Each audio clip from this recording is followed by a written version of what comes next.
I am the Dean and CEO of Asian Development Bank Institute. ADB Institute is located in Tokyo, and my lecture covers 3 topics. First one is money flow, capital flow in the country, and the importance of infrastructure investment. And second part, I'm going to talk about how it can be financed and how to increase spillover effects of infrastructure investment, especially focusing on small and medium-sized enterprises and startup businesses. Lastly, I would like to talk about green finance and green energy. And that also applies hometown crowdfunding and long-term investment into green finance.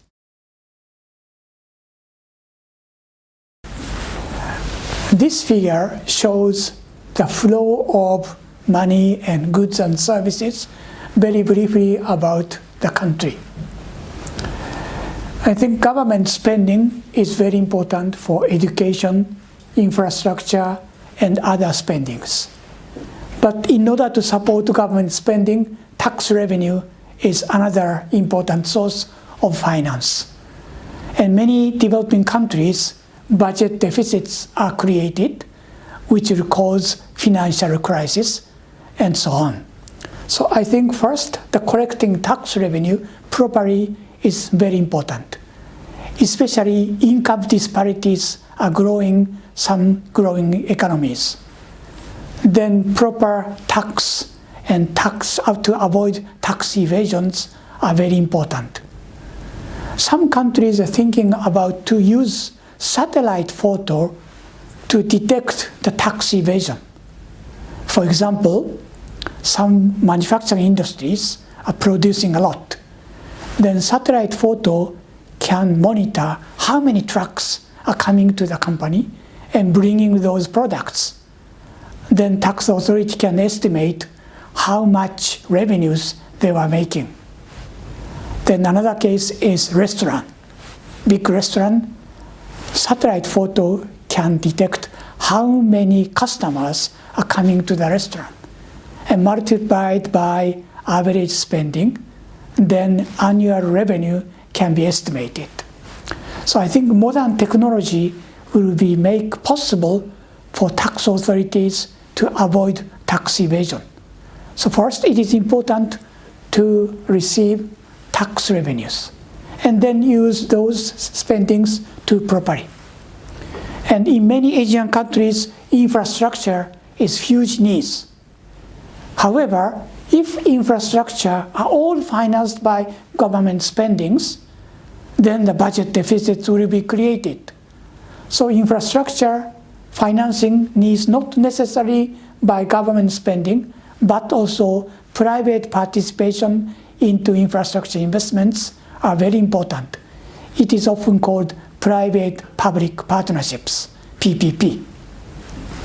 And then looking at the export and import and exchange rate is another important thing. Stability of the exchange rate is also important. Financial crises are often caused by so much fluctuations of exchange rate. And if the country borrows a lot from overseas, then they are indebted for the foreign borrowing. So I think domestic savings are important to circulate to the needs for the financing. And physical capital investments are coming from domestic savings. And domestic savings, there are several kinds of savings. One is bank deposits. And then people can access to finance and they keep their deposits at the bank. But at the same time, domestic savings should need long-term savings, such as long-term deposits or insurance. And also, facing with aging population, pension funds are also important. Then insurance and pension funds are long-term investors, and it is often called institutional investors. They can also provide savings into investment. Then those domestic savings can be financed to infrastructure investment. Then technological growth and human capital developments are also important. So education is another key to mitigate income disparities and promote mobility of the society. European countries and the US has two extreme cases. In continental Europe, Germany, Sweden, and so on, the tuition for universities, schools are zero. But on the other hand, United States, the tuition for good private university costs a lot. So I personally think the free education is very good to motivate it. Any kind of people can come to good school as long as they are working very hard. And that will create the mitigation of the human capital development. And then technological progress will be very important to promote their outputs. Then the engineering schools are important. So those are the overall picture of the financial flows of the country. So creating domestic savings is another important thing to stabilize the money flow. Next, I would like to talk about infrastructure investment. In many Asian countries, lots of congestion, and people have to commute long hours in order to get their places to work. And these are the estimates of the infrastructure needs in many Asian countries.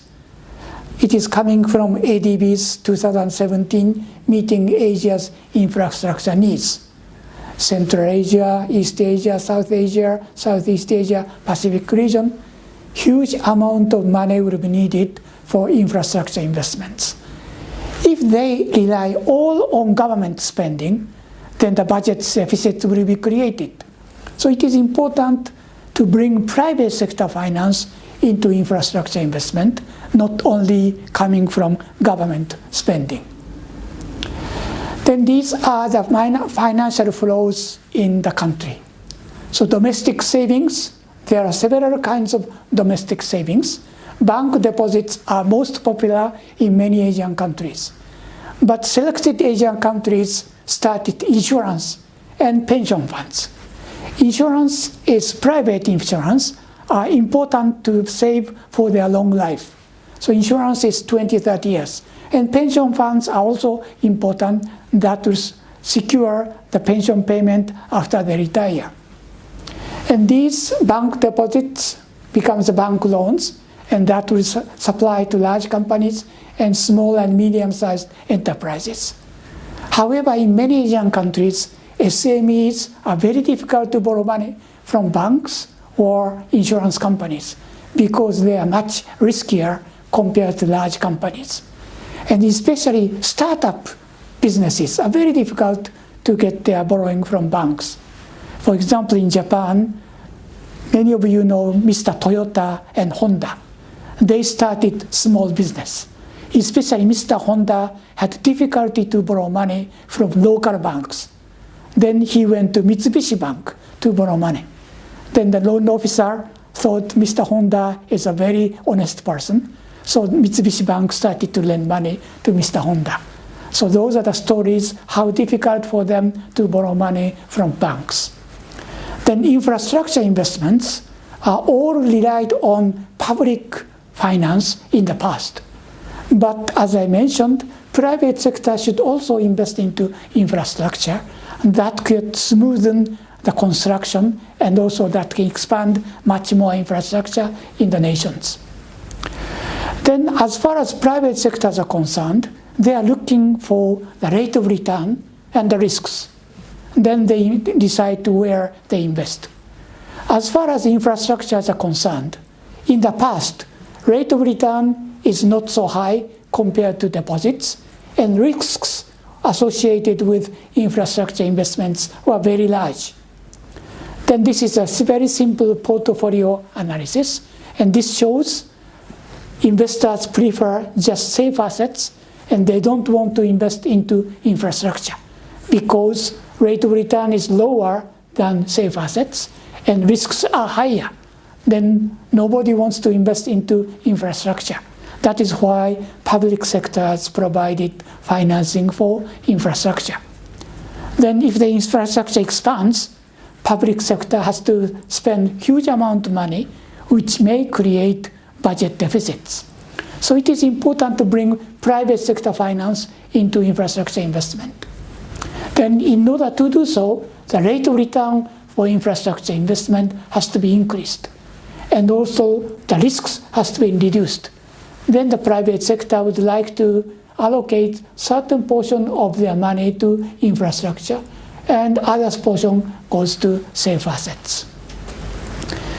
These are the schemes of the institutional investors. Of course, US and UK has a large institutional investors, but Korea, Singapore, Hong Kong, Thailand, Malaysia, and their institutional investors are growing. And these institutional investors are financing sources for long-term investment, and they are also targeting infrastructure investment. In the past, all these infrastructure investment, their revenue came from user charges. For example, water supply or electricity. It is a necessary goods. Then wage rate, those user charges must be very low, because water has to be supplied to everybody and the electricity has to be supplied to everybody. If user charges are very low, that means rate of return from water supply and electricity are very low. And that means the rate of return from infrastructure investment becomes very low, and because they are necessary goods.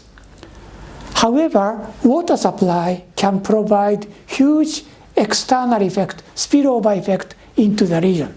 Suppose new water supply has been started, the new apartment can be constructed. New companies comes in. Agricultural farmers, they can produce much more crops. So huge effect will be created by water supply. Those are called spillover economic effects. Then corporate tax revenues, income tax revenues, sales tax revenues, and property tax revenues will rise.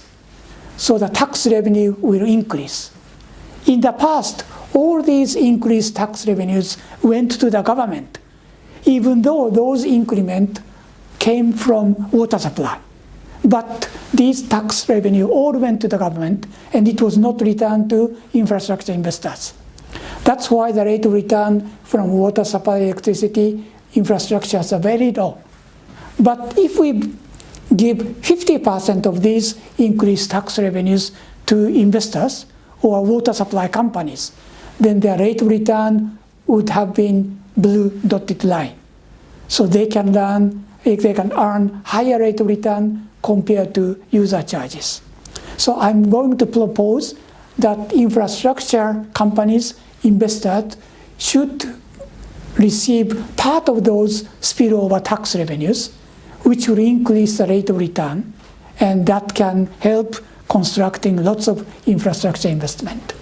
So this is a mathematical model, how much infrastructure itself has an impact, and spillover effects through bringing new businesses and bringing new employment.